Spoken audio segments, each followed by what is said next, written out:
বলিউডে এমন কিছু অভিনেতা আছেন যাদের পর্দায় দেখলেই দর্শকদের মুখে হাসি ফুটে ওঠে। সেই তালিকার একেবারে প্রথম সারিতে রয়েছেন রাজপাল যাদব। ছোটখাটো গড়ন, অনবদ্য সংলাপ বলার ভঙ্গি এবং অসাধারণ কমিক আইটেম দিয়ে তিনি 2 দশকেরও বেশি সময় ধরে দর্শকদের বিনোদন দিয়ে আসছেন।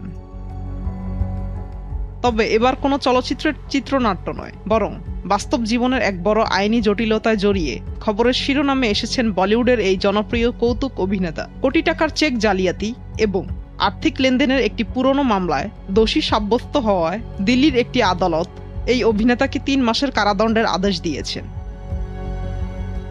আইনি খতিয়ান থেকে জানা যায়, 2010 সালের নিজের একটি চলচ্চিত্র পরিচালনার কাজ শুরু করার জন্য দিল্লির এক ব্যবসায়ীর কাছ থেকে 5 কোটি রুপি ঋণ নিয়েছিলেন রাজপাল যাদব। তবে দীর্ঘদিন পার হলেও সেই অর্থ পরিশোধ না করায় এবং ঋণের বিপরীতে দেওয়া তার ব্যাংকের চেকটি বারবার বাউন্স বা বাতিল হওয়ায় মামলাটি গড়ায় আদালতে। আদালত স্পষ্ট জানিয়েছেন যে দীর্ঘ সময় সুযোগ পাওয়ার পরেও রাজপাল যাদব তার আর্থিক প্রতিশ্রুতি রক্ষা করতে ব্যর্থ হয়েছেন, যার ফলে এই সাজা ঘোষণা করা হলো।